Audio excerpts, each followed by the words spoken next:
analysis. I want to start here. Yesterday, in the year 1536, give me a second to think about that. Like, I don't really have like a place in my brain for the year 1536. I can go back to like 1770. It's like as far back as I can like visualize. 1536, William Tyndale. He was strangled and burned at the stake. Here's there's a photograph from that moment. 484 years ago, tied up, strangled at the stake, then burned. This is the man who knew Greek, and he translated the Bible into English for the very first time. The King James Bible was in 1611, so this is 100 years before the King James Bible.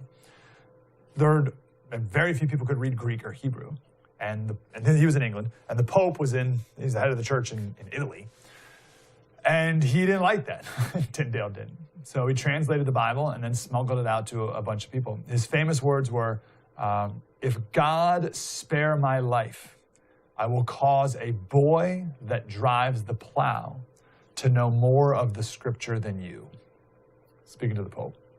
I'll cause a boy that drives a plow to know more of the scripture than you do.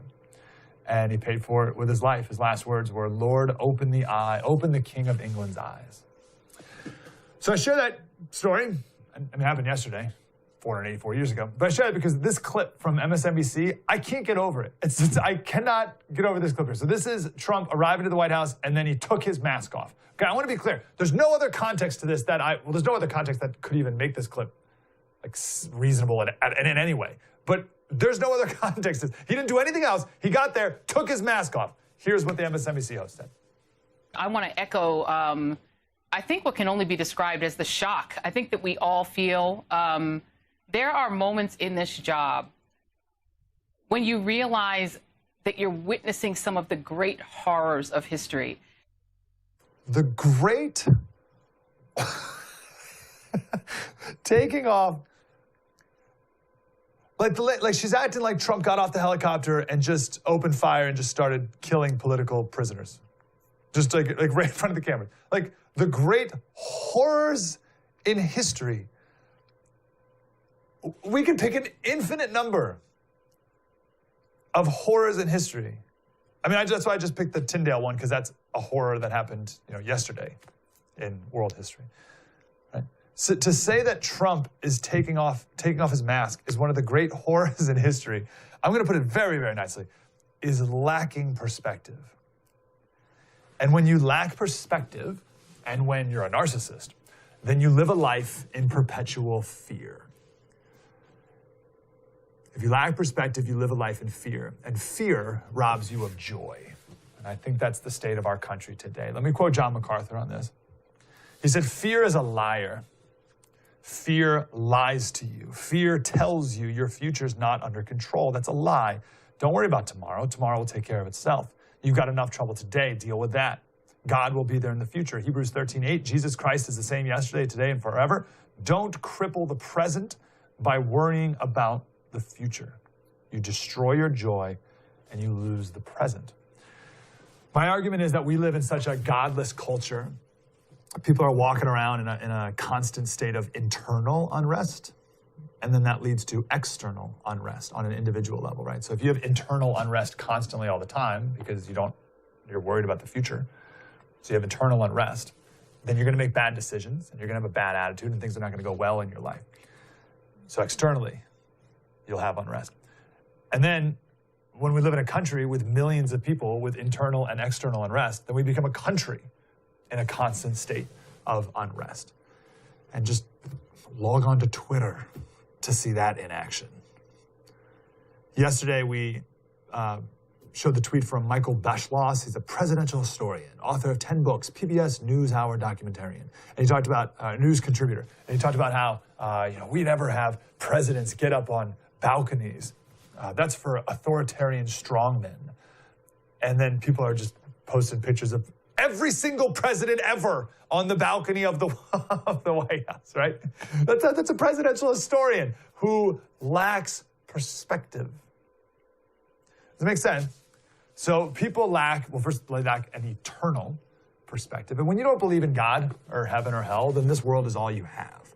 And that's a very different worldview than a Christian's going to have. right? You're going to have very different, you have a different worldview, which we talked about yesterday, and you're going to have very different thoughts, and you're going to have very different actions about whether you believe there's an eternity or you don't. I mean, that's like one of the most fundamental, drastic worldview differences you could possibly have.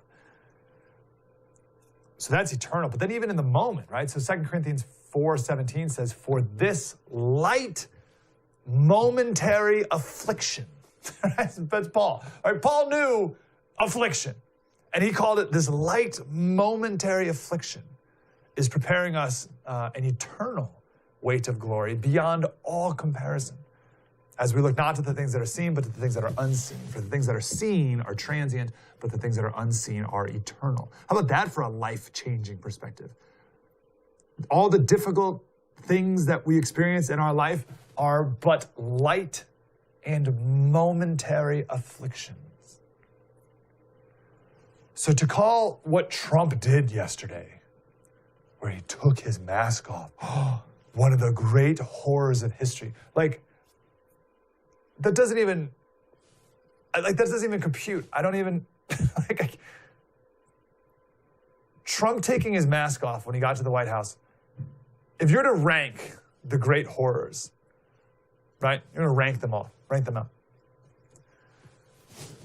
Trump taking off his mask doesn't rank as in the top 1 million great horrors of yesterday. I'm not being serious. Think about yesterday, just around the world, just murder, child abuse, verbal abuse, domestic abuse, someone jaywalking, and Trump takes his mask off. I think it might be the 1 millionth most horrific thing that happened yesterday. And we're supposed to be, I can't. The CBS News reporter said he felt safer when he reported in North Korea than he does in the White House today. It's like, people, come on. And we don't even have to go back in time. We don't have to go back 484 years ago to William Tyndale. Do you know what's going on? Do you know what's going on in Myanmar today? So the Social Dilemma documentary that I talked about the other day, you have to watch it. It's fantastic. But Myanmar, Burma, Facebook is the internet, right? So you live in Myanmar and you get your cell phone and Facebook is already preloaded, and that's how you get to the internet, is through Facebook. And that's by obviously Facebook's design. So Dave Madden, he made a presentation to Facebook in May of 2015 about how Facebook was being used to, the Buddhists in Myanmar were using Facebook to organize and kill, slaughter, and commit genocide against Muslims. And this was in 2015.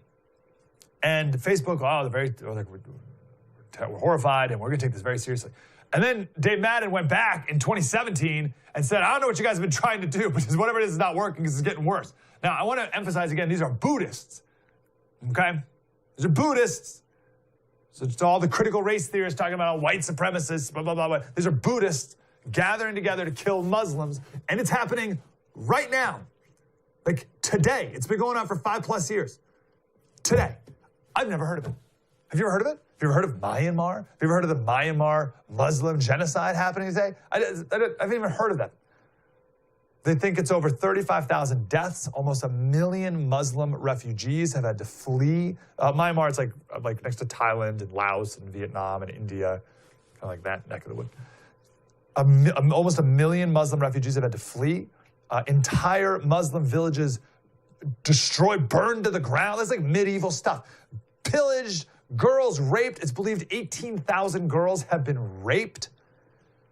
The preferred method of killing people is throwing them into fires. This is right now. I don't know what time it is in Myanmar today, right at this moment, but this is happening right now. And MSNBC calls Trump taking off his mask one of the great horrors of history. Do you see how insane this is? And do you see how the media is a fascist dictator? I will never get over people complaining that Trump is a fascist. And it's like, guys, you can't scream and yell that the leader of your country is a fascist if he's a fascist. He'll kill you. You're dead. That's it. You can't yell it twice. And the media is just pushing this all day long, and people are falling for it because people lack perspective. If people had proper perspective, And someone said, and I mean that eternally, right? Proper biblical perspective, proper spiritual perspective, proper historical perspective, proper emotional perspective. Then the media would come in here and say, oh, he's a fascist dictator, and this is one of the great horrors of history. And everyone would be able to bring up, oh, like, what about this? What about that? What about this? That's not a great horror. Like, if they had a perspective about COVID, they'd be like, oh, well, I mean, it's not that bad. I mean, 95% of 70-year-olds who get it survive. I mean, right? People are completely lacking perspective, and then everyone freaks out. Perspective brings calm.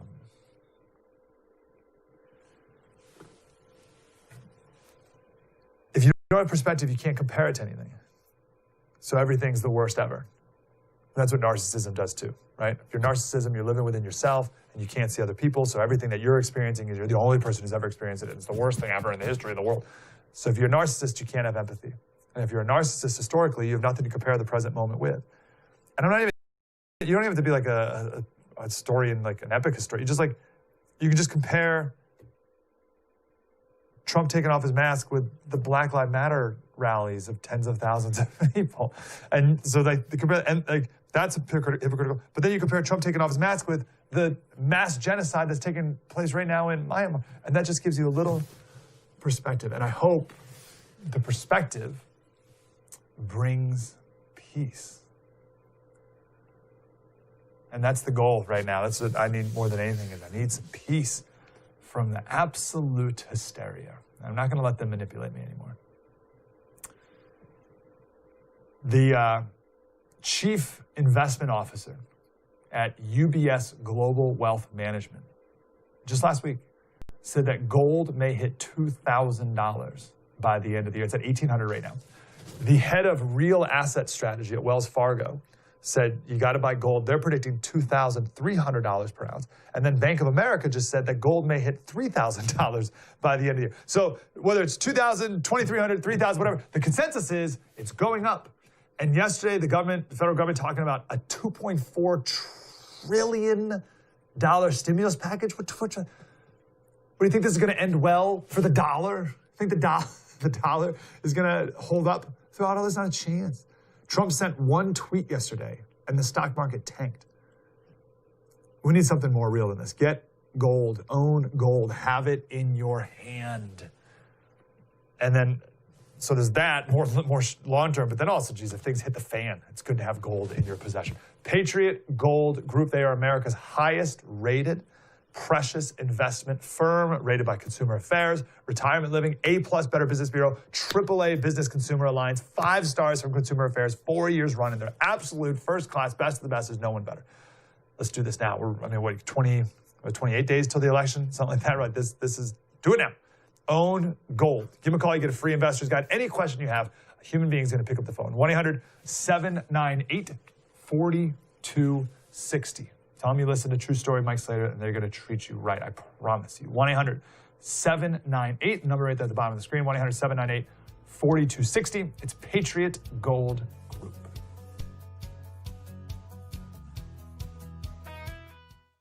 Pence, Harris, the vice presidential debate. Special coverage begins tonight at 7 p.m. Eastern, right here on The First.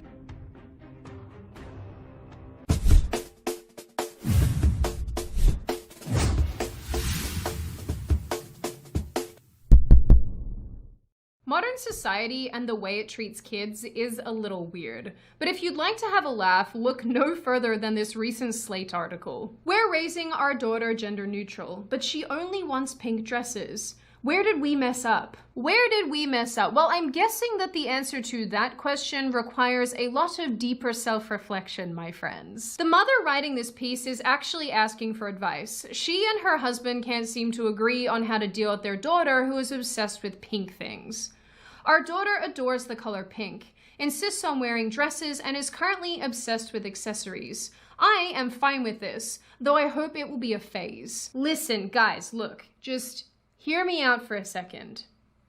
Parenting licenses. The mother goes on to say that her husband is unhappy that she's encouraging her child's obsession, and both parents are worried that if they try to stop their daughter's interest in the things she likes, she'll only become more obsessed. Good God, who let these people breed? What's so corrosive about this gender-neutral child thing is that it completely discredits and dismisses a child's natural interests. And while I don't think that little girl should always be in pink or little boy should always be in blue, if a child shows a natural inclination towards those things that are stereotypically associated with their sex, why is that a phase or something nefarious that child should outgrow? What's more interesting still is that had this child been a boy who was expressing interest in dresses and pink and girly things, his parents wouldn't view it as a phase at all, but rather an indication that their child is either gay or transgender. So really, what is even the point of raising your child gender neutral at all if parents will view a stereotypical interest as wrong and an atypical interest as right? As with most things that concern the woke community,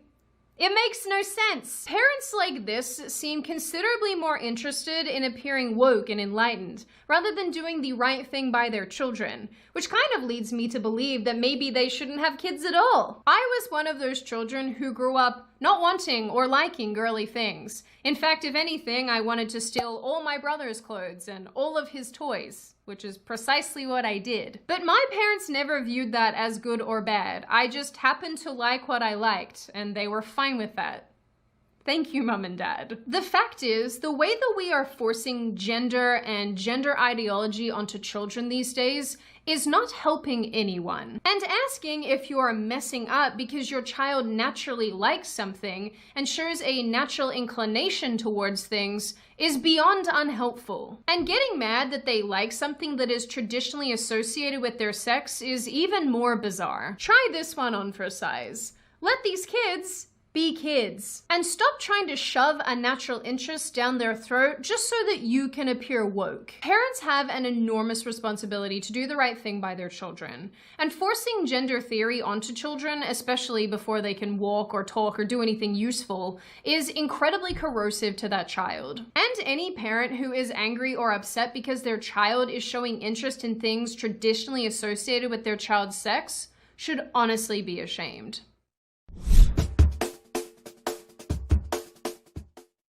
Replenish your inbox with an email that holds your values. Get the Up First email from The First, the daily newsletter that brings you the important stories from a Freedom First agenda. It's essential reading for those who are tired of the liberal media's talking points and progressive agenda-driven network news. Reclaim your inbox now with the Up First newsletter. Go to thefirsttv.com and sign up today.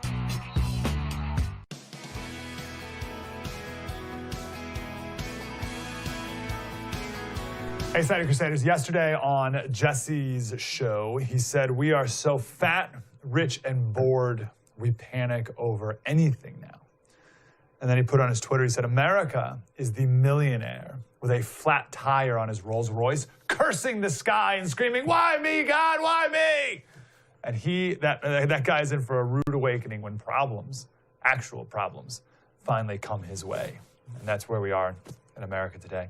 So listen, this hypocrisy is just way too much to handle, but it's more than that now. Once it gets into the gaslighting, that's when it's when it's totally out of control. So real quick on the hypocrisy, we have a billion examples of this, right? But we went all summer with the left telling us that we need to lock down and all this stuff, right? So then we do.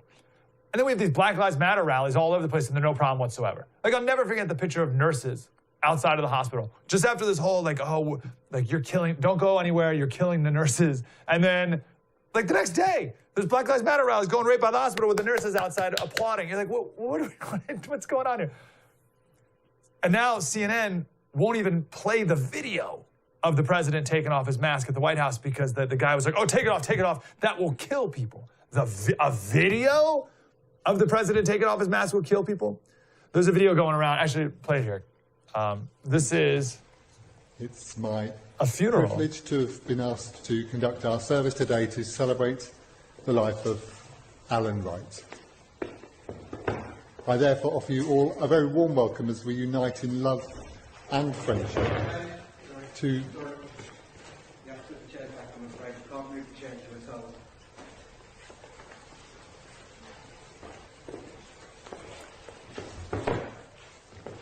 side. That woman in the middle is a grieving widow at the funeral of her husband. Her adult son wants to move his chair closer to console his weeping mother. And the funeral home director comes in and tells him to get back. Get just 6 feet.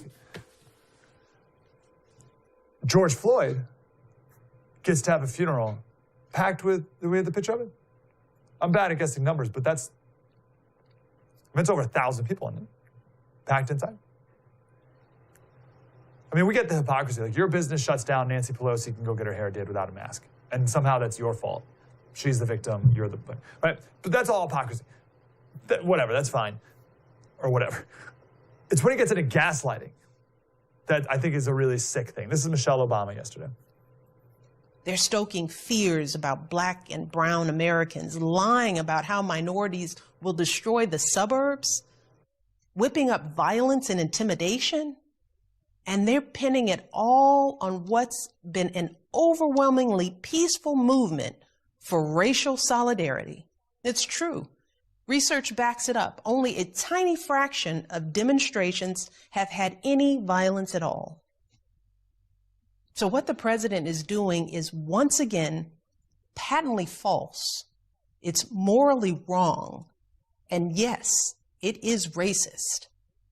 Okay, so first of all, what kind of sentence is research backs it up? Right? You can't just make a claim, make a ridiculous claim that we're going to get to in a second, and then be like, oh yeah, well, what's your evidence? Oh, well, research backs it up.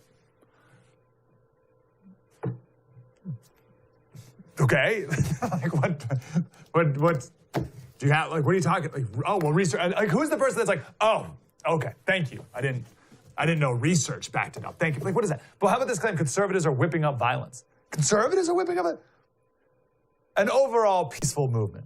A tiny fraction have had any violence at all. I see people are taking that video of her and then putting in the background just cities on fire. A tiny fraction have had any violence at all. Like, what kind of country are we living in where you like? So this is postmodernism. This is really important to understand because the point of it is that, like, you don't even know what's true anymore. The point of postmodernism, we spent a lot of time on 2 + 2 = 5. And the Mathematical Association of America, I think it is, MAA, Mathematical Association of America, they came out, we got to do a segment on this if we have time, and they said that math is a human construct and humans come in with their own racist biases against people of color. It's like, oh, geez. So 2 + 2 = 5. With the postmodernists, when they say that, they're not saying 2 + 2 does equal 5, because that would be a truth claim and they're against all truth. They're saying 2 + 2 could equal 5. Who's really to say? Could equal 6, could equal 5, could equal 8. What is math anyway? Oh, you use a base 10 number system? Well, if you use a base 6 number system, then it really, blah, blah, right? It's just to muddy the water. That's all they're doing. Does that make sense? They're not saying 2 + 2 = 5. They're saying, well, who's really to know? And the point of that is to muddy the waters and confuse you so much about what is true and what isn't true to the point where nothing makes sense anymore. I mean, I keep bringing this up, but that's the Michael Beschloss presidential historian tweet the other day. Like, oh, in America, we don't have presidents who get up on balconies. That's for authoritarian countries. And people are just like posting a ton of pictures of every president standing on the balcony of the White House, right? It's to get you to not like, well, wait, but like, you said it doesn't. And here's what are we even, look at this picture from our governor in California. Okay, so that's the picture. The tweet, though, the text of the tweet says, going out to eat with members of your household this weekend? Don't forget to keep your mask on in between bites. In between bites? What are you... What? You're supposed to chew with your mask on now? This is insane. Yesterday, we talked about how we are a lonely people and how that leads to extremism. We're numb, we are weak, we're delusional, we're gullible. Actually, let's go through the stories we just did. So Jesse said we're fat, rich, and bored. All right, fat, rich, bored, we panic over anything. Okay, so we are, on that point, we're ungrateful. We're ungrateful and we lack perspective. Okay? We panic over a video of Trump taking off his mask. We're cowards. We let a funeral director tell us that we can't console our grieving mom? Are you kidding me? Imagine you in that position. What would you do to that funeral director? Be like, get out of here. We're weak. Michelle Obama tells the world it's conservatives who are whipping this up. We're gullible. The presidential historian doesn't bother to check to see if any other president has ever been on the White House balcony. We're delusional. And now California says you got to wear your mask between bites when you're eating out with family members. We're pathetic. And I'm sorry, I feel like I'm a little down on us right now, but are you okay with all this? You okay with this? And then Trump comes out and says, hey, guys, everyone, enough of this. Like, let's be strong. Let's make good decisions. Let's be prudent. But we got to get back to work, and we got to get back to school, and we got to go be with our friends for our mental and spiritual health, and we got to get back on with life. And he's the bad guy? That's amazing. What an upside down world. I know you're thinking, Slater, hold on. Didn't you do this whole thing on Monday about how you're gonna be more hopeful and optimistic and help us find peace? And here you just called us a bunch of cowards. Here's why I want to share all that. You can't find peace in this world. Like, when I realize how much of just how we are just ungrateful and cowardly and weak and gullible and all these things, like, it's like a rock bottom to me. It makes me realize, like, I can't find it in any of these things. You can't. Can't find peace in this world. You better find a rock. The rain fell, the floods came, the wind blew, beat on the house, and it did not fall because it was founded on the rock. And everyone who hears these words of mine and does not do them will be like a foolish man who built his house on the sand. And the rain fell, and the floods came, and the winds blew and beat against that house, and it fell. And great was the fall of it. We are a country. What we're seeing right now is decades of our culture building its foundation on sand. And here's the fruit of it. That's the result of it. The good news is, and the peace can come with the fact that you can build your house on the rock. True story. Mike Slater, we'll do some VP debate prep coming up next. Spread the word.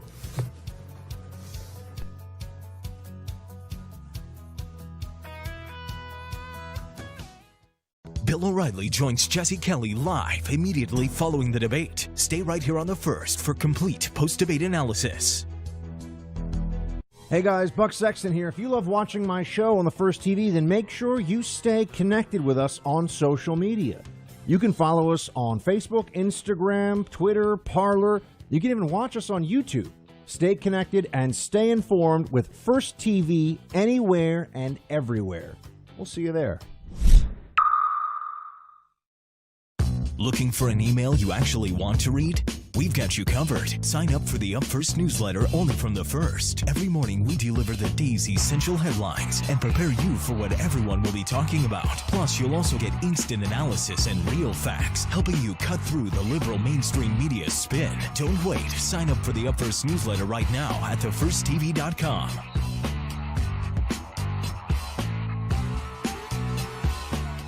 A wise man once said you should do something great every single day before you go to sleep at night, and I have great news for you. Now you can. What can you do? Well, you can watch me. Every single night, 9 p.m. Eastern, right here on The First. My show, I'm Right, blows you away with incredible wisdom, hilarity, and of course, stunning good looks. You can catch my show, I'm Right, every single night. 9 p.m. Eastern. I'll see you. Bill O'Reilly is back on TV and only on The First. Watch Bill O'Reilly's No Spin News every weeknight at 8 p.m. Eastern. Now more than ever, you need real facts without the spin. Tune out the 24-hour news cycle and watch Bill O'Reilly on The First TV. It's a new kind of network with fresh ideas and bold opinions. Start watching the No Spin News and so much more at thefirsttv.com. No cost, no spin, no agenda. Don't miss Bill O'Reilly's No Spin News. Visit thefirsttv.com right now. Don't Don't have the First TV app yet? What are you waiting for? Download it and get instant access to Bill O'Reilly, Dana Lash, Jesse Kelly, Buck Sexton, and Mike Slater on your phone, tablet, or smart TV. The best part, it's absolutely free. Watch your favorite programs live or on demand, anywhere, anytime. Don't wait. Download the First TV app right now on Roku, Amazon Fire, Android, iOS, and Apple TV. Just search the First TV in your favorite app store and start watching today. Stay informed. Stay connected. Download the First TV app right now. It's free.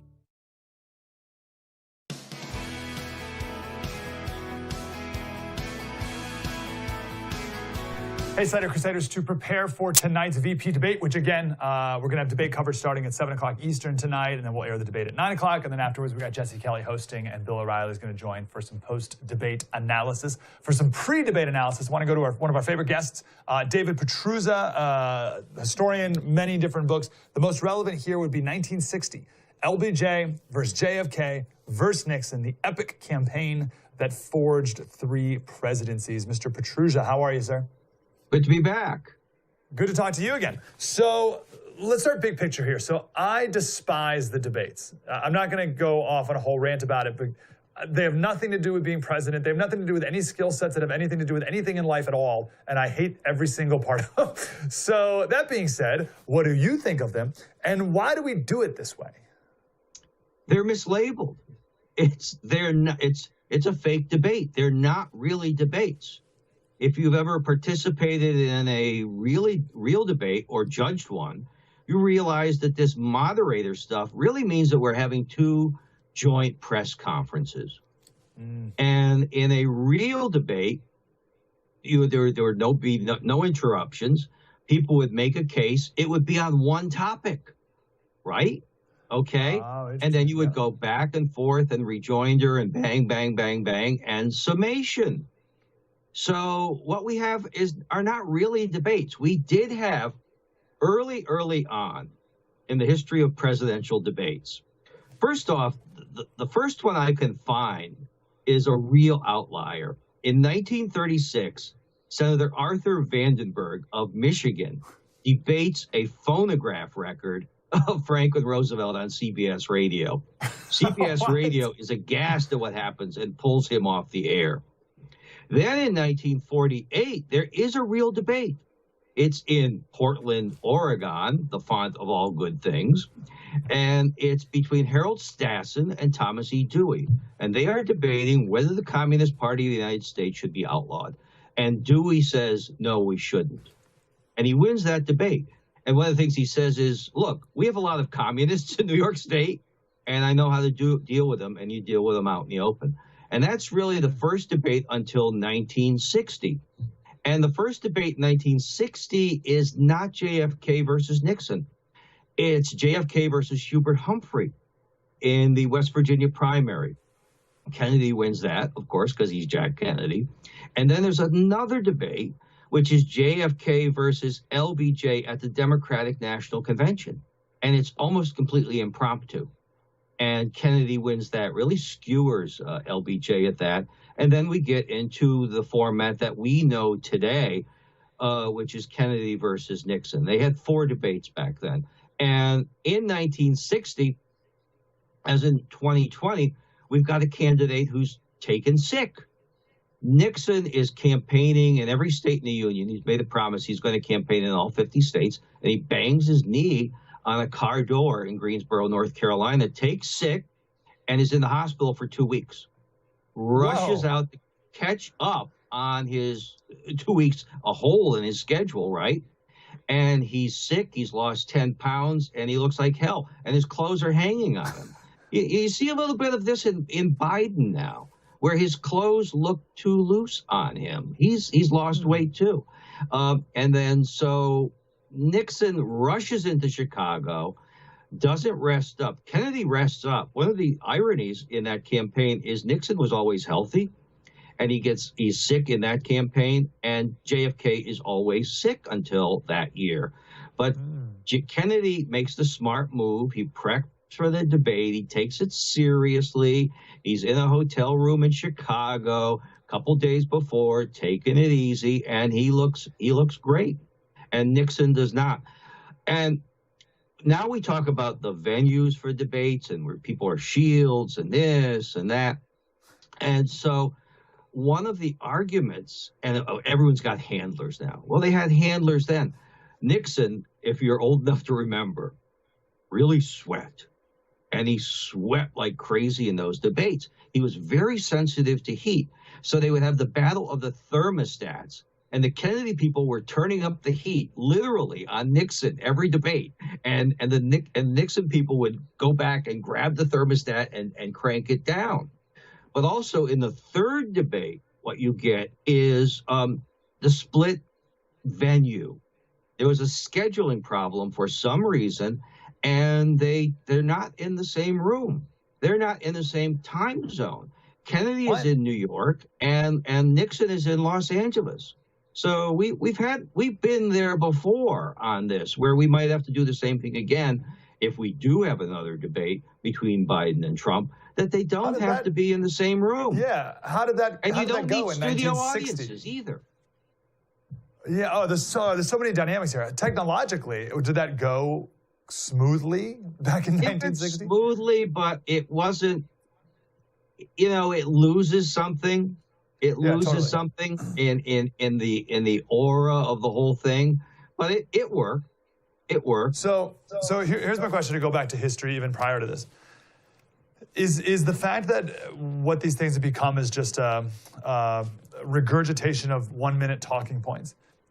What is that a reflection of? Is that a reflection of the American people? Is that a reflection of the quality of the intellect of the candidates? Is that a reflection of the big media that we got to fit now 1,000 topics into a short period of time to get our commercial breaks in? What is the result? What has caused this downfall in quality? I think the quality of the civilization has caused the downfall. Things are bad all over. But politics has always been artifice and the creation of images. Take a look at that debate between W and Gore, where Gore really gets in W's face and goes over, and he's really smarmy and obnoxious, and it blows up. It does not work for him, but they had discussed doing it. And his handler said, no, don't do it. It's not going to work. Wow. But he does it anyway. And so many of these things are prepared, and you're waiting, for the sound bite. You want that to work, and sometimes it works, and sometimes it doesn't. But the Lincoln Douglas debates, which were not presidential, which were the Senate in Illinois, and which is kind of odd because they didn't have a popular vote for the Senate in Illinois in the 1850s. Those things go on for hours and hours and hours, and there's a ton of them. So things were more long form then. You go back to the old time newspapers, and they would print the entire text of presidential speeches and of the big major speeches, so people could look at them unfiltered. They'd get their opinion from the columnists then, but right now everything is the media attacking the media about who said what and blah blah blah blah blah. It goes on. So the substance really gets lost as to in the minutia and the woulda, coulda, shoulda stuff. Yeah, we're always looking for that prepared a moment soundbite attack. And as you said, and I think that's awful. But we did a story the other day, Reagan's line about I will not make age a part of this campaign, that was rehearsed. And what was the other one? Oh, you're no Jack Kennedy, that was rehearsed. Yeah. So all these big debate moments, none of them were impromptu. And so here's my question, David. Do I romanticize the past too much? I have this, I'm putting these guys who were running for office 100 years ago plus on this pedestal of they were great orators and they were great debaters and they could actually listen to the person who was talking and form a new argument on the fly based on the moment. Or were they always just sort of the same and not really that smart of people?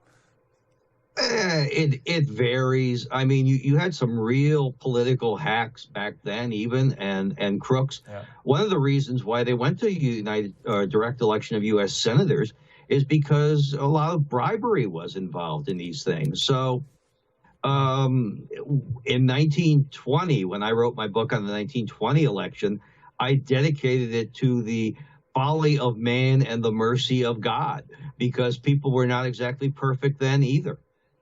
Yeah. Yeah, I like that. What is one thing you would change format-wise of these debates that you think would make the biggest difference? I think get the moderators out of the way and get the press conference out of the way and just sort of let them talk for 10 minutes or 3 minutes or whatever and have a real debate, have some real substance, see if they can string a whole bunch of sentences and ideas together, okay? because we're electing them for 4 years, you know? And that's not a high bar. I love how your bar is, let's see if they can put some sentences together. Right? You're not asking for like Cicero to get up there or Demosthenes to give a 3-hour presentation. What would you say, and I love you're always a wealth of this history stuff, obviously. And you brought up the Nixon as a really fascinating parallel, but is there any other parallel in history to what's going on right now? And I'll tell you this, David, one thing we've been trying to focus more on the show is to try to get better at perspective, because I think perspective gives us peace, because there's nothing new under the sun. We've been here before, et cetera, et cetera. That being said, any other moment in our history that this reminds you of? What if David comes back and says, no, this is totally unique and things have never been worse? And really to the Civil War. I mean, not to be too dramatic, but we've never been so divided. You have to go way, way back where people just cannot stand each other anymore and are not willing to cut anyone any slack or half the time even to work within the system. It's frightening, I'll tell you. So is that really different than the 60s? Because I would argue that the 60s would be another time that was because you had a system of stability back then within the two parties, and they were used to power going back and forth, and the challenge to the system then was in the streets, and there were still people willing to say, okay, we're the adults in the room. You have to have some rules. You have to have some basis based on our civilization and our government, which has gone before, our constitutional system. And here you've got the mayors and the governors really abdicating responsibility one after another, or conversely, assuming too much responsibility. We've got two dynamics going on at once. You know, in Portland and Chicago and Washington, D.C. with the riots, it's like, we're not going to do anything. All of a sudden, these mayors and governors are super libertarians. We're not going to enforce any laws. And then on the other hand, you've got governors like Cuomo and Michigan saying, we've got executive orders. We don't need no stinking laws. We don't need no stinking legislatures. We can just say whatever we want, and you will do what we say. So you've got two contradictory dynamics going at the same time. Not the piece I was looking for, David. Thanks a lot. But no, we got to run, David. Can we talk maybe again next week? I'd love to get your insight on the media and how the media's evolved, changed, devolved over time. Okay. When it comes to all this stuff. But we'll have to do that another day. Among other books, the most relevant here, 1960, LBJ, JFK, Nixon, the epic campaign that forged 3 presidencies by the great David Petruzza. David, appreciate your time as always there. Thank you.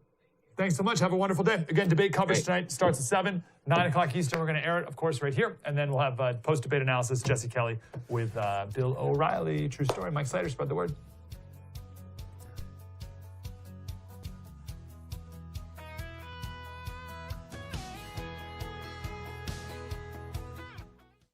Pence, Harris, the vice presidential debate. Special coverage begins tonight at 7 p.m. Eastern, right here on The First.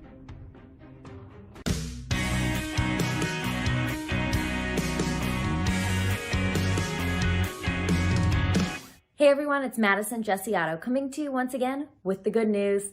Prayers continuing to go out across the nation and across the world for everybody who's been affected by COVID-19, including, of course, our great president and first lady of the United States.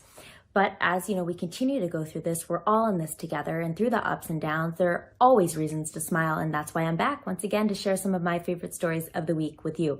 Starting with the September jobs report.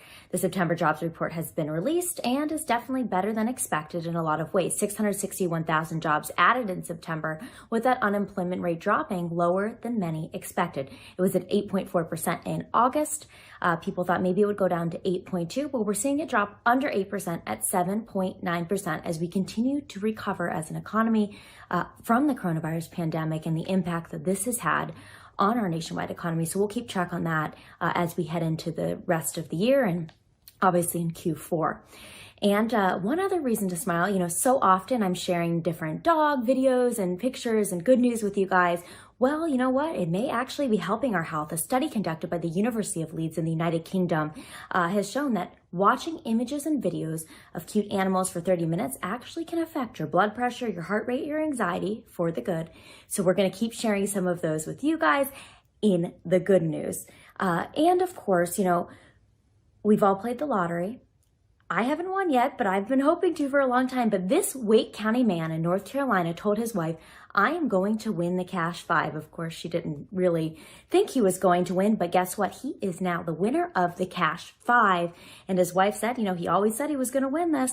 And he did. Numbers all exactly what he picked. $139,000, taking home $98,000 plus after taxes. So congratulations to this family on their big winnings. And as always, if you're hearing great stories of good news in your communities that you haven't heard featured on the mainstream media, be sure to share them with us so we can share them with our viewers. And we'll be back soon with more good news.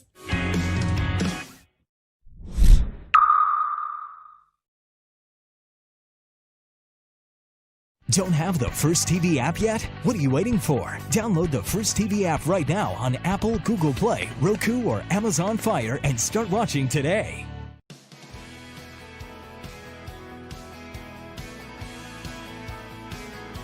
Hey, Senator Crusaders, I want to talk to the author of a new book called The Biden Deception, Moderate, Opportunist, or the Democrats' Crypto Socialist. And specifically, I want to talk about his new editorial in The American Spectator, where he's a senior editor. Secularism Lives Loudly Within Biden. George Neumeyer. Mr. Neumeyer, how are you, sir? Good. Thanks for having me. Yeah, my pleasure. I'm glad you're here. So let's talk about this secularism lives loudly within Biden. Obviously, that's a play on what was it? The dogma lives loudly within you from Feinstein against Amy Barrett in the last court confirmation process. What do you mean by secularism? How do you define that in this context? Well, you know, according to Biden, the government has the right to suppress religious freedom when it conflicts with the goals of liberalism. And so, you know, he's written on his campaign website that the religious freedom should be viewed in a limited way. It shouldn't be, you know, it can't be a pretext for doing something that liberalism regards as discriminatory. And so that's basically Biden's way of saying if religion conflicts with the goals of liberalism, i.e. abortion rights and LGBT rights, he is going to suppress religious freedom. And we saw that under Barack Obama with the contraceptive mandate contained within Obamacare, which resulted in that lawsuit involving the Little Sisters of the Poor and other religious groups. And Biden has said that he is going to resume that harassment of the Little Sisters of the Poor. And that's just one of many examples of how he's going to undermine religious freedom as president. It's amazing how when that all happened, it was literally like almost comically the Little Sisters of the Poor that they were going at. Like you could not come up with a more like a better name than that, being the people that they're, in your words, harassing. I think the Little Sisters of the Poor. Geez, Biden. So what does that say about the Democratic Party that liberalism or progressivism or their political ideology is of higher importance and higher priority than Christianity?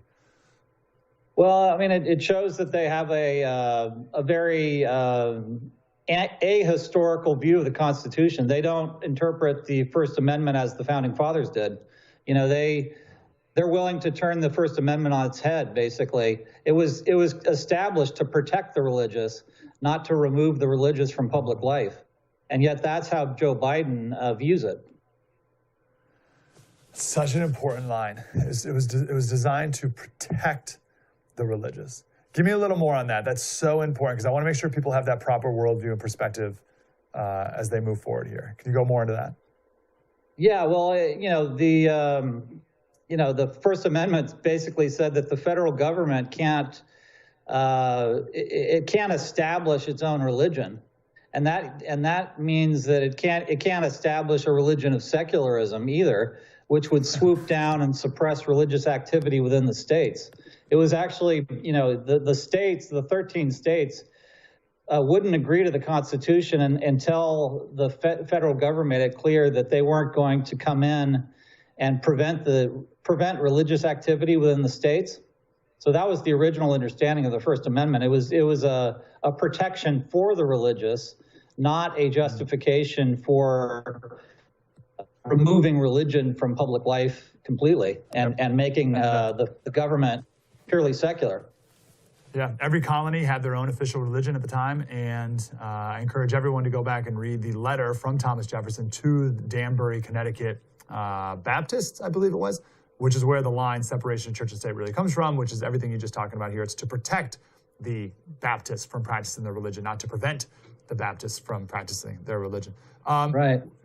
George, let's go big picture here about Biden. I was reading an article in Politico the other day, and it talked about Biden, the old school, consensus building, moderate guy. Was that true? Is that still true today? It's certainly not true anymore. I would say that, Biden has always been an opportunist. He follows the party wherever it goes. And so in the 1990s, when the party under Bill Clinton was trying to triangulate the Republicans, he was more moderate. He was following the party line at that time. And it was out of that attempt to triangulate the Republicans that crime bill, which Biden sponsored, came to be. And but then as the party, more recently moved to the hard left, he joined them on the hard left. He followed them to the hard left. And now it's impossible for him to present himself as a moderate. He is clearly a tool of the far left. He selected as his running mate, which we'll see tonight at the VP debate, the most liberal member of the Senate, Kamala Harris. And, if he had wanted to move to the center in the general election, he certainly wouldn't have selected her.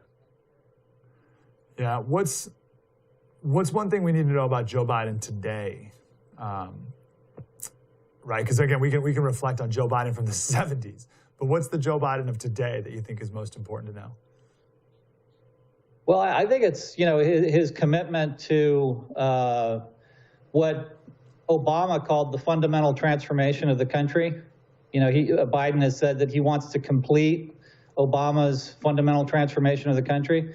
And I think that that's, basically a pledge to pursue a course that is unconstitutional and that seeks to establish a new political order based upon left-wing radicalism. And I think that's, the most concerning thing about Biden is that he's committed to that project, that left-wing project to undo the foundations of the country and replace them with the politics of the Democratic Party. And we'll see that again, as you said tonight, with Kamala. The Biden deception, moderate opportunist, or the Democrats' crypto socialist. What's a crypto socialist? It's a hidden socialist. It's somebody who doesn't advertise their socialism explicitly, but nevertheless subscribes to it. And I would say that that's obvious most evidently in Biden's philosophy of taxation, which is basically that he sees it as an instrument of social justice, when in reality, taxation is merely the government's right to take money from the people who form the government in order to finance the legitimate activities of the government. That's the real purpose of taxation, is to, fund the legitimate functions of the federal government. It's not to, quote unquote, redistribute wealth. And yet that is the purpose of taxation, which Biden has signed on to. And in that way, he's exactly like Bernie Sanders. They're both socialist redistributionists at heart. What's one example of his social justice redistribution for Biden? Well, he's said that, we have plenty of, we have plenty of money to spread around, as if that's the purpose of government, or that's the purpose of taxation, is to spread money around. You know, it's like what Obama said to Joe the plumber. You know, we've got plenty of money plenty of wealth to spread around. Well, you know, that is not the founding fathers' understanding of government's rationale for taxing people.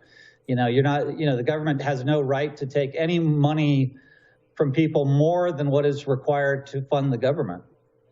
Yeah. What a great reference to Joe the plumber. I haven't thought we talked about Ken Bone the other day, and now we bring in Joe the plumber. Yeah. George Neumeyer from the American Spectator and the book, again, The Biden Deception. George, great to talk to you. Thank you, sir. Good to talk to you. Thanks for having me. Have a good day. Yeah, true story. Mike Slater. We'll be back tomorrow. We have, again, debate coverage starts tonight, 7 o'clock, right here on The First. We're going to air the debate, of course, at 9 o'clock, and then we'll have post-debate analysis. Stick around here for the great Jesse Kelly, who's going to be joined by the even greater Bill O'Reilly. It's all coming up tonight right here in The First, and we'll be back, of course, with the highlights on tomorrow's show. True story. Spread the word.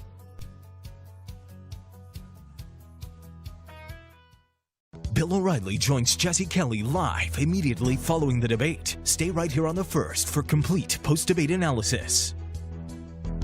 Don't have the First TV app yet? What are you waiting for? Download it and get instant access to Bill O'Reilly, Dana Lash, Jesse Kelly, Buck Sexton, and Mike Slater on your phone, tablet, or smart TV. The best part, it's absolutely free. Watch your favorite programs live or on demand, anywhere, anytime. Don't wait. Download the First TV app right now on Roku, Amazon Fire, Android, iOS, and Apple TV. Just search the First TV in your favorite app store and start watching today. Stay informed. Stay connected. Download the First TV app right now. It's free. Hey, it's Dana Lash, host of The Dana Show, 12 to 3 p.m. Eastern, which is also broadcast live right here on the First TV. Every day I'm here to keep you up to speed on the most important stories and information you need to know in your very, very busy life. And if you're always on the go and you just want to stay connected, download our daily podcast. Take it with you. It's a great way to get up to speed on what you need to know and stay informed on what legacy media may not tell you. Just visit danalash.com and click on that podcast link or subscribe on iTunes, Spotify, or wherever you get your favorite podcast. Bill O'Reilly is back on TV and only on The First. Watch Bill O'Reilly's No Spin News every weeknight at 8 p.m. Eastern. Now more than ever, you need real facts without the spin. Tune out the 24-hour news cycle and watch Bill O'Reilly on The First TV. It's a new kind of network with fresh ideas and bold opinions. Start watching the No Spin News and so much more at thefirsttv.com. No cost, no spin, no agenda. Don't miss Bill O'Reilly's No Spin News. Visit thefirsttv.com right now. Hey, Slater Crusaders. On my show, we've been diving deep into the philosophy of what we're fighting against, from Hegel, Marx, the Frankfurt School, all the way to today. And once you know all that stuff, everything we're seeing today makes a lot of sense. But we're also diving deep into the principles that we built this country on, right? What we're fighting for. Our founding fathers didn't just fight against the British. They also fought for specific principles. And that's the same thing we need to be doing today. Oh, also, there's an election coming up soon, so we got lots to talk about. True story. Mike Slater, please join us every weekday, 11 o'clock Eastern, right here on The First. There's a new email that prepares you every day to be smart, stay informed, and always be on the alert for liberal media spin. It's called Up First, and it's only on The First TV. Get essential daily headlines, instant reaction and analysis, and the tools you need to fight back against the progressive agenda. Don't wait. Get the same email First TV hosts use to stay informed every morning. Never miss an important story. Go to thefirsttv.com and sign up for the Up First newsletter today. Don't have the First TV app yet? What are you waiting for? Download the First TV app right now on Apple, Google Play, Roku, or Amazon Fire and start watching today. Stay tuned to The First for live post-debate analysis with Jesse Kelly immediately following the debate. Debate night again. Yes, we're going to give you a little preview of that. We're going to talk about what happened with this COVID relief bill. And we know we have a funny video for you. All that's coming up right now on I'm Right.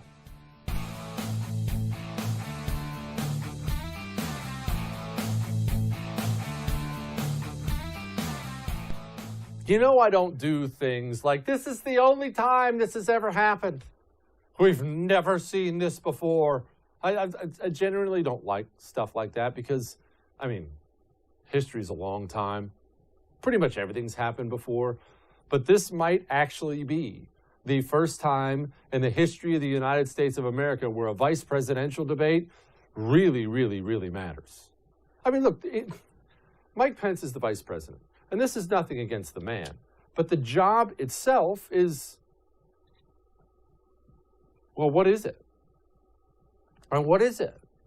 It's the least important job that sounds really important in politics until it isn't. Only now, this has changed. Everything has changed this year because of, how can I put this delicately? The health of the Democratic nominee, the physical and mental well-being of Joe Biden. We've all seen it. This is not news. I'm not breaking anything to you. Joe Biden looks awful, sounds awful, and is clearly a man on decline. Decline while he's campaigning, mostly from his house, calling it a day by 9, 10 a.m. That's before, if God forbid he wins, which he could, that's before he wins and strides into the Oval Office to sit down for a job that requires 17, 18 hours a day of work. And it's not all sitting at the Resolute desk signing off paperwork. It's speech after speech after speech after speech, travel after travel after travel, not just, to New Mexico and back, all across the world. It is grueling, and there is nobody who thinks Joe Biden is going to make it 4 years doing it. He's going to have to quit, or God forbid something worse. But he's just not going to make it. He's not able to make it. Well, that's kind of a big deal because then Kamala Harris takes over. You see, you and I have been spoiled in politics in general. I realize VPs have taken over before for, under extreme circumstances. But in general, the VP's just kind of there, right? You know about Mike Pence. You probably like Mike Pence, but you don't really need him for anything. And in general, that would be the case with Kamala Harris. Only now, this woman could be president of the United States of America. And it's not just Republicans who know and acknowledge this. Democrats acknowledge this too. Democrats acknowledge this too. Therefore, everybody's going to watch tonight. Remember, you don't have to change the channel tonight either. You watch this debate right here on the first, and then stay, because I have been told, I can't confirm this yet, but I've been told after the debate, the best TV host in the world is going to be hosting the post-debate show. Honestly, it's just a rumor now. I can't confirm or deny whether or not I'm hosting the post-debate show right after the show, but it is what it is. Either way, back to the task at hand. This one matters. It actually matters. And I'm sorry, I don't want to sound like your history teacher. You need to pay attention tonight. You do. You need to pay attention. This woman might be President of the United States of America. And I don't mean in the future someday. I mean a year? Could easily be a year. That woman could be sitting in the Oval Office. So pay attention tonight. And hope that Mike Pence comes with his game face on. I will be totally frank with you. I'm going to ask Dana Loesch about this later. I don't know what I'm getting with Mike Pence in a debate. I know Mike Pence, look, I've talked to Mike Pence in person several times. I spent time with Mike Pence. He comes off very well in person, comes off very well on camera. He has that perfect hair, good-looking dude, has a good presence, pretty reserved, pretty unassuming. I can see him being a great debater. I could see him being really bad. I will tell you, he's sharper than you think he is, but, and there's a big but in this, does it translate to a nationally televised debate? You see, there are lots of people who are sharp in person, sharp in a room, but when that red light is on and they know America is watching, they don't do as well. Trump does real well there. Well, does Mike Pence? I don't know, but this is one of those times. Remember, now it matters. Now we need him to. Now we need him not to really show who he is. You know who Mike Pence is by now. We need Mike Pence to be maybe a little more aggressive than he normally is to make sure he exposes Kamala Harris. He's got to. He's got to. What are we going to see from Harris? I would guess we're going to see a boatload of stuff like this. The case against Donald Trump and Mike Pence is open and shut. There's a reason it has hit America worse than any other advanced nation. It's because of Trump's failure to take it seriously from the start. His refusal to get testing up and running, his flip-flopping on social distancing and wearing masks, his delusional belief that he knows better than the experts. All of that is reason, and the reason that an American dies of COVID-19 every 80 seconds. I love how she did that voice cracking thing. She's such a pro. If I sound like I admire it, I kind of do. Look, you know I cheer for the bad guys sometimes. It's not like I want her to win, but I think I can't do that, but I'm going to work on my voice cracking. No, I'm not. Nobody's going to buy that. Anyway, Mike Pence is going to have to defend himself tonight. He's going to be well ready to do it, but you can bet Kamala Harris is going to be coming at him about coronavirus all night long. Pence, he's going to be boned up. He's Mike Pence. We have made truly remarkable progress in moving our nation forward. We've all seen the encouraging news as we open up America again. More than 3 million jobs created in the last job report. Retail sales are rolling. And of course, the extraordinary progress in New York, New Jersey, Connecticut, and New Orleans, areas that just a matter of a month ago were struggling under the weight of this pandemic. In the affected areas, particularly the states down south that are seeing rising cases, we have no outstanding requests. But as I told the governors, we are ready at a moment's notice to surge personnel, to surge supplies, to expand capacity, and to support their healthcare response. Sounds right, doesn't it? I'm not talking about the individual things he's saying or individual things she's saying, but he sounds like a man who cares, sounds like a man in control of the facts. I try to watch these people the way I view an undecided voter as having watched them. I don't know. We're going to find out. There are going to be a lot of economic barbs thrown tonight. You see, Kamala Harris, there's no getting around this. And we really need Mike Pence to point this out tonight, again, because she might be president soon. Kamala Harris is a pretty hard leftist. Now, don't get me wrong. And this may actually bail us out if she ends up being president one day. She's ambitious. The woman drips with ambition. Now, it's hurt her in her political career as she's tried to rise. Voters can smell that eventually, and it stinks. But she's somebody who will go along in order to rise. But her voting record, it's left. And it's hard left. And she's going to take this economy in a hard left direction. She's going to come at Mike Pence about his. We'll see. Trump is also the reason millions of Americans are now unemployed. He inherited the longest economic expansion in history from Barack Obama and Joe Biden. And then, like everything else he inherited, he ran it straight into the ground.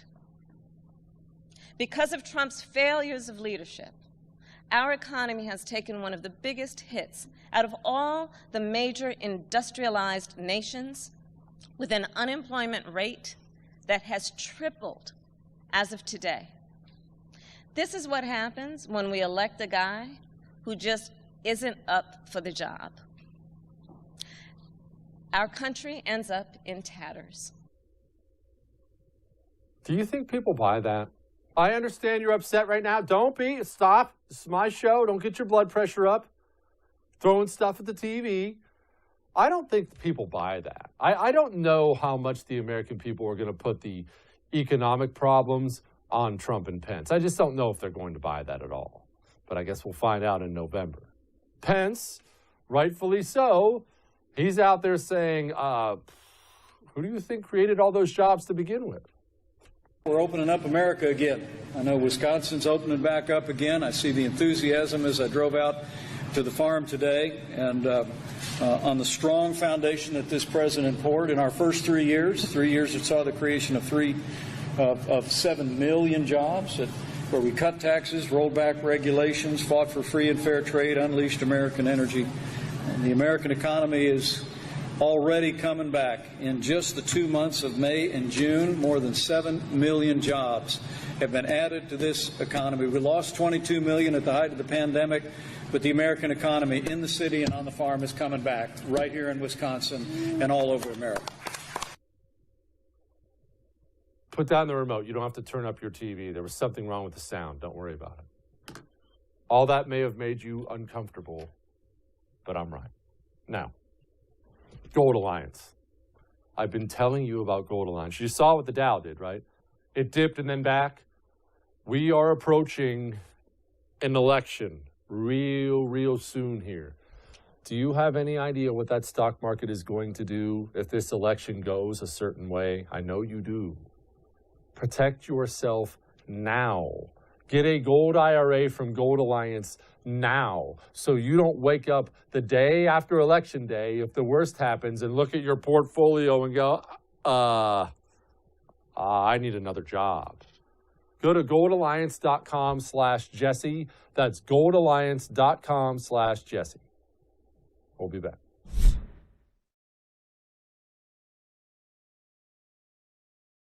Looking for an email you actually want to read? We've got you covered. Sign up for the Up First newsletter only from The First. Every morning we deliver the day's essential headlines and prepare you for what everyone will be talking about. Plus, you'll also get instant analysis and real facts, helping you cut through the liberal mainstream media spin. Don't wait. Sign up for the Up First newsletter right now at thefirsttv.com. Bill O'Reilly joins Jesse Kelly live immediately following the debate. Stay right here on The First for complete post-debate analysis.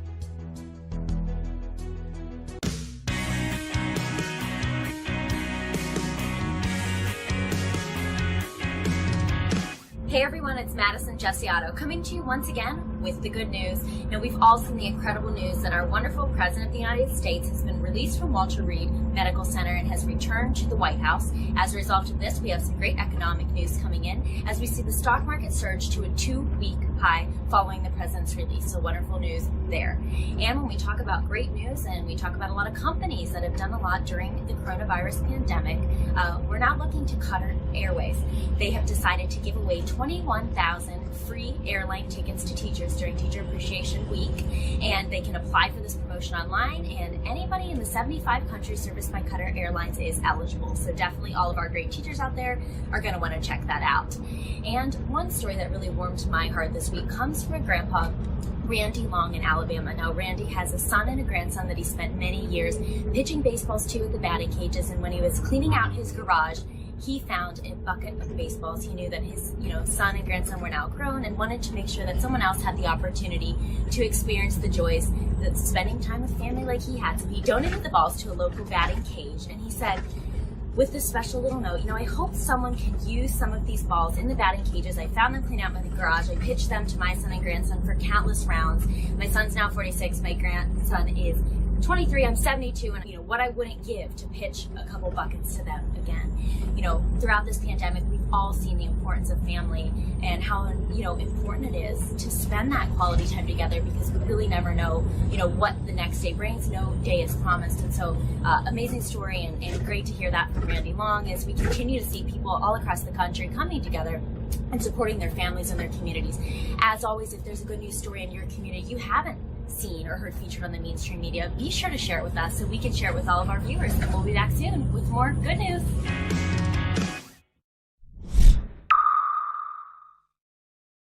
Hey guys, Dana Lash here, reminding you to download the First TV app right now. With the First TV app, you can watch my show, The Dana Show, live or on demand, anywhere, anytime. The First TV app is available on iOS, Android, Amazon, Fire, Roku, and now Apple TV. Just search for the First TV app in your favorite app store and download it today. Stay tuned to The First for live post-debate analysis with Jesse Kelly immediately following the debate.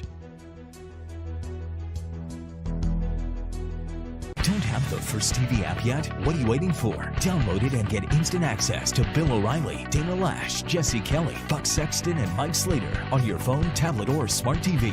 The best part, it's absolutely free.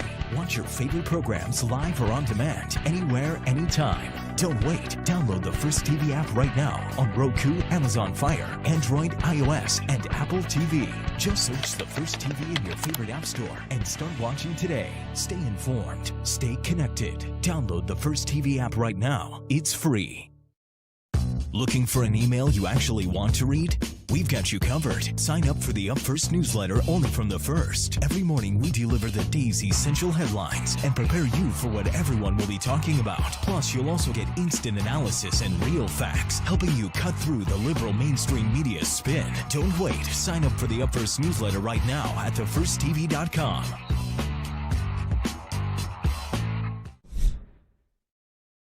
Uh-oh. I mean, maybe uh-oh. Hopefully uh-oh. I'm not even sure what to say anymore. Trump has authorized the total declassification of all documents pertaining to the Russian hoax and Hillary Clinton. He actually had this to say. He said, quote, "I have fully authorized total declassification of any and all documents pertaining to the single greatest political crime in American history, the Russia hoax. Likewise, the Hillary Clinton email scandal. No redactions," with the exclamation point. I say uh-oh, or maybe uh-oh, because I'm trying to think of a best way to put this. How am I supposed to be hopeful at this point? I mean, the more we have revealed in this whole scummy thing, the worse Barack Obama and James Comey and John Brennan and Hillary Clinton look. The more revealed, the worse they look, and the better Trump looks. And still, who's in jail? Who's been indicted? Where are my indictments? What date do you have? Hang on, man, my watch says October 7th. Hang on, that might not be right. Man, yeah, that's right. My phone confirmed it. It's October 7th. That seems like we're less than a month away from the election. Why do we not have indictments yet? What is the holdup? So I'm not even going to dwell on this. I'm not going to get excited. I know that once they declassify all this and this stuff comes out, I know it's going to make Barack Obama and Brennan and Comey and Clinton look even worse and look like blatant criminals. But until somebody does something to these people, don't expect me to get excited about it anymore. Stop telling me how mad you are, AG Barr. Show me. Show me. Somebody in handcuffs, not some low-level jerkwater FBI agent either. Somebody powerful, a decision maker in handcuffs, or I don't want to hear you yapping on TV anymore. Sorry. Trump postponed coronavirus relief bill. Quote, Nancy Pelosi is asking for $2.4 trillion to bail out poorly run, high-crime Democrat states, money that is in no way related to COVID-19. We made a very generous offer of $1.6 trillion, and as usual, she is not negotiating in good faith. I am rejecting their request and looking to the future of our country. I have instructed my representatives to stop negotiating until after the election when, immediately after I win, we will pass a major stimulus bill that focuses on hardworking Americans and small business. Well, this is good news. The good news is this. They're going to stop spending money we don't have. I've never been as thrilled in my life as I am to hear that we have gridlock in Washington, D.C. Yes, I know Nancy Pelosi is weapons-grade scum. I understand that.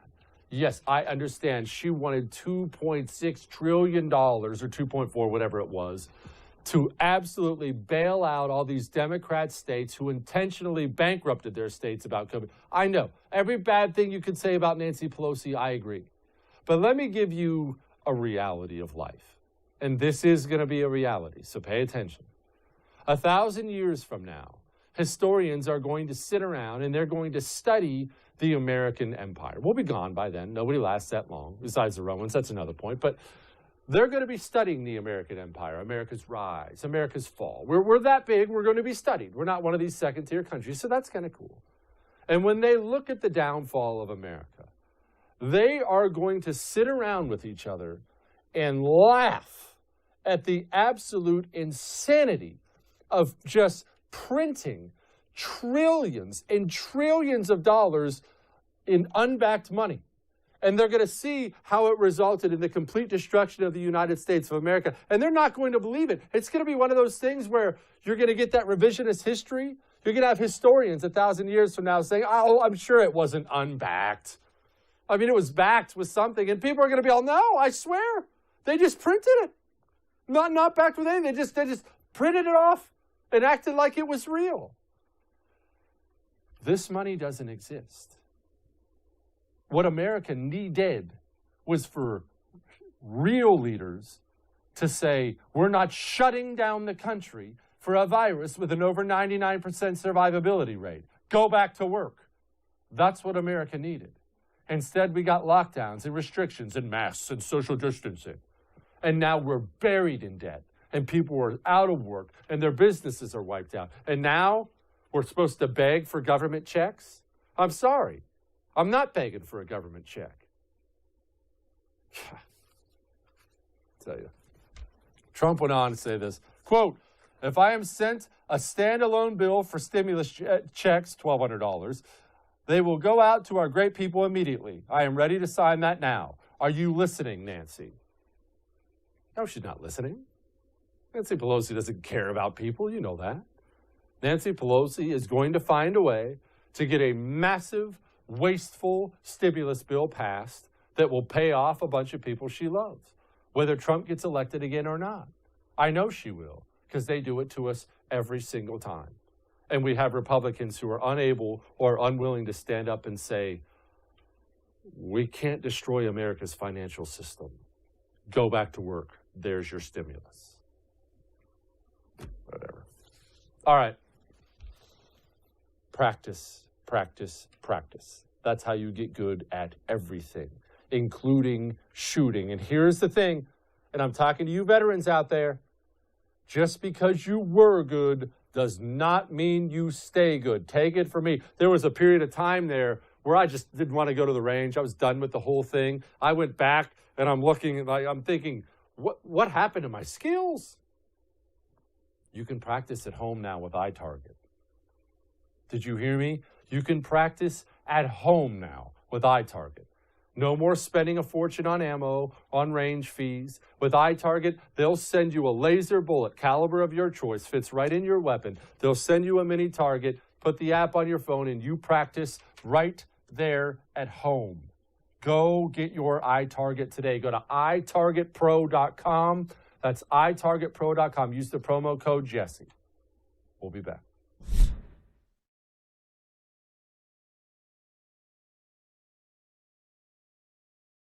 Replenish your inbox with an email that holds your values. Get the Up First email from The First, the daily newsletter that brings you the important stories from a Freedom First agenda. It's essential reading for those who are tired of the liberal media's talking points and progressive agenda-driven network news. Reclaim your inbox now with the Up First newsletter. Go to thefirsttv.com and sign up today.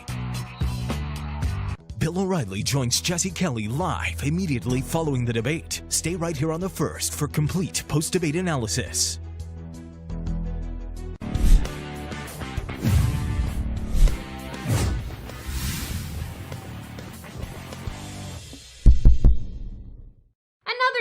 Another dumb thing that California has done, except this time it concerns prisons. The California Department of Corrections and Rehabilitation has decided that it will now house inmates based on their gender identity rather than their sex assigned at birth. Oh, here we go. The new law Newsom signed Saturday requires officers to ask inmates privately during the intake process if they identify as transgender, non-binary, or intersex. Then inmates can request to be placed in a facility that houses either men or women. I'm sorry, what? The new California law says an inmate's request cannot be denied based solely on a prisoner's anatomy, sexual orientation, or another factor that may be present among other inmates at any given facility. So you're telling me that a person with their dingle-dangles can be transferred to a women's prison because they want to be? Now, while some of this might seem very strange to some of you, This conversation has actually been going on for a very long time, and states all around the world have already instituted laws and changes to the prison systems in order to accommodate all of this. For example, Connecticut was the first US state to house inmates based on their gender identity rather than their sex. Even last year, I made a YouTube video about a Swedish man who murdered and dismembered his girlfriend, was put in a men's prison, then decided he was transgender and transferred to a female facility. And now I'm pretty sure he's actually out. So there's that too. Because who cares about public safety, am I right? And while the patently insane LGBT plus cult has probably decided that all of this is a great idea and will ultimately help transgender inmates, what they fail to see is how it has and will result in abuse, and how it has and will result in considerably more harm. Specifically to women and us, the taxpayer, who will inevitably come to fund the transgender reassignment surgery for inmates, as we've seen in the past. One piece of information from the UK in 2018 said that 1 in 50 inmates identifies as transgender in order to secure prison perks. Other sources say males identify as women in order to gain access to female prisons. Because, and no surprises here, the majority of people identifying as transgender in prison are men identifying as women. And again, while the LGBT plus camp argues that transgender inmates are victimized at a much higher rate than the regular prison population, again, they fail to realize what housing biological men with biological women means for women's safety. When it comes to this, let me quote myself. Nobody has yet demonstrated how and if transgender women pose less of a risk to biological female inmates and staff than any other regular biological male criminal. It's probably fair to assume that the majority of people would oppose putting biological male offenders in with biological female offenders. So I guess in this context, it raises the question of why this is appropriate. Does being transgender suddenly change the danger factor to female inmates? In the end, I patently don't understand why transgender inmates deserve any kind of preferential treatment as it is. But more than that, I personally believe that this is a terrible idea and will ultimately result in terrible, terrible, terrible consequences, especially for women, the main group of people that Democrats love to say that they're trying to protect.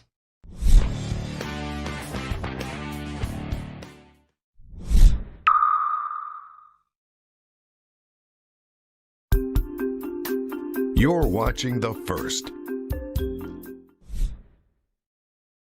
Joining me now, President of the Security Studies Group, former Green Beret, Jim Hansen. Jim, I have to be honest, I feel like this background on my show really brings out my eyes. Do you? It's beautiful, dude, and it goes with your houndstooth jacket. It's a style that works for you, man. I'm digging it. Look, doesn't work for anybody. Look, there are some people on this earth that can pull off anything. I'm probably one of those people. That's all I can say.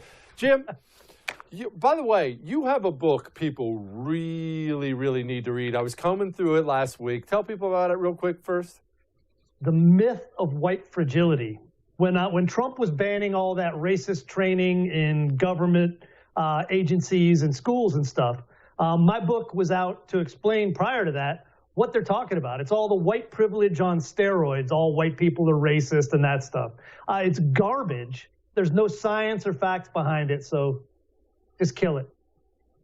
Jim, it's one of those things for stuff like that to take place in, the Ivy League. I clearly did not get into the Ivy League, nor do I have any hope either of my sons are going to get into the Ivy League. It's another thing entirely to have that thing working its way through the United States military, which, as you and I both know, it is currently doing. How do we stop it? Why is it not stopped yet? I see these stories coming out of our new, kinder, gentler military, man, and I'm horrified. Here's the best thing, dude. It's actually a racist set of training